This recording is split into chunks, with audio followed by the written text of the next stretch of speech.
आज मैं आप लोगों को सेक्शन 186 कंपनीज एक्ट 2013 के बारे में बताने जा रही हूँ। ठीक है, सेक्शन 186 कंपनीज एक्ट 2013 ये कहता है कि a company shall make investment through not more than 2 layer of investment company. It means कि company can hold share ownership another company through 2 layer only. मतलब कि एक कंपनी किसी और कंपनी में अगर इन्वेस्ट कर रही है, ऑनरशिप ले रही है या शेयर होल्ड कर रही है, तो वो सिर्फ 2 लेयर के थ्रू ही कर सकती है, 2 लेयर से ज़्यादा नहीं कर सकती है। ठीक है, जैसे एग्जांपल लो आप लोग, जैसे मान लो कि X limited company Y limited में इन्वेस्ट शेयर्स होल्ड कर रही है, वाई लिमिटेड जेड में और जेड लिमिटेड ए में। तो इनडायरेक्टली हम कह सकते हैं कि एक्स लिमिटेड जो है, ये जो एक्स लिमिटेड है, उसने ए लिमिटेड में भी ऑनरशिप होल्ड किया है। ठीक है, तो एक्स लिमिटेड ने कितने लेयर्स में किया? 1, 2 एंड 3। सो इस सिचुएशन में हम ये कह सकते हैं, क्योंकि इनडायरेक्टली जो हमारा लॉ कहता है कि सिर्फ मतलब एक्स लिमिटेड जो है वो ऑनरशिप सिर्फ और सिर्फ 2 लेयर में ही ले सकता है और 2 लेयर से ज़्यादा नहीं ले सकता है।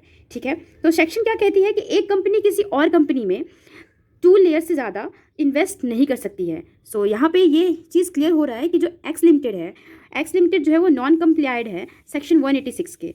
बट यहीं पे आप देख लो कि वाई लिमिटेड जो है वो कंप्लाइड है सेक्शन 186 के, बिकॉज जो वाई लिमिटेड है उसने जेड लिमिटेड की ऑनरशिप ली है और ए लिमिटेड की ऑनरशिप ली है। तो वाई लिमिटेड ने सिर्फ 2 लेयर्स में इन्वेस्ट किया है, लेकिन एक्स लिमिटेड ने मोर देन 2 लेयर्स पे इन्वेस्ट किया है। So X limited is non complied of section 186। Okay, अगर और ये इन्वेस्ट कैसे करेंगी या इन्वेस्ट करने का क्या प्रोसीजर है, ये मैं आपको बाद में बताऊंगी। बट इन शॉर्ट आप एक चीज़ देखो कि वो इन्वेस्ट अगर कर रही हैं तो वो मनी कहाँ से ला रही हैं, वो इन्वेस्ट करने के लिए फंड कहाँ से ला रही हैं। सो यहाँ देखो आप, सेक्शन 186 कहता है कि कोई कंपनी अगर इन्वेस्ट करना चाहती है शॉर्ट इंटरवल में, तो अगर वो इन्वेस्ट कर रही है, अगर it exclude the temporary loan, because अगर वो टेम्प्रोरी लोन ले रही है, दे रही है, मतलब किसी भी कंपनी को दे रही है, तो इसके लिए उसे कोई भी रेजोल्यूशन पास करने की जरूरत नहीं है।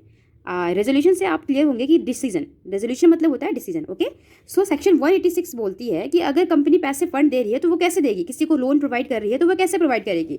ठीक है, तो वो लोन प्रोवाइड करेगी, एक तो यूनानिमस रेजोल्यूशन होगा, ये बोर्ड मीटिंग में बोर्ड ऑफ डायरेक्टर का यूनानिमस रेजोल्यूशन होगा।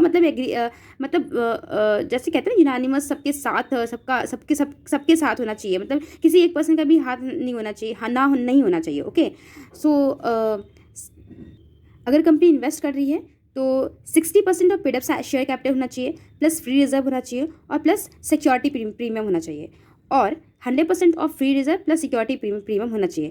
इन दोनों का विच एवर इज मोर, तो कंपनी इतने पैसे जो है, फंड जो है वो लोन दे सकती है और इन्वेस्ट कर सकती है। ठीक है, अगर कंपनी जो है वो लिमिटेड से ज़्यादा इन्वेस्ट कर रही है, मतलब अगर इतने अमाउंट से ज़्यादा इन्वेस्ट करती है, तो उसे जनरल मीटिंग में स्पेशल रेजोल्यूशन पास करना पड़ेगा at the time of exceeding limit. ठीक है, लिमिट से ज़्यादा अगर इन्वेस्ट कर रही है तो उसे जनरल मीटिंग में स्पेशल रेजोल्यूशन पास करनी होगी। It's needs. Okay, so thank you, I hope कि you like my videos. Okay, please share, like and subscribe.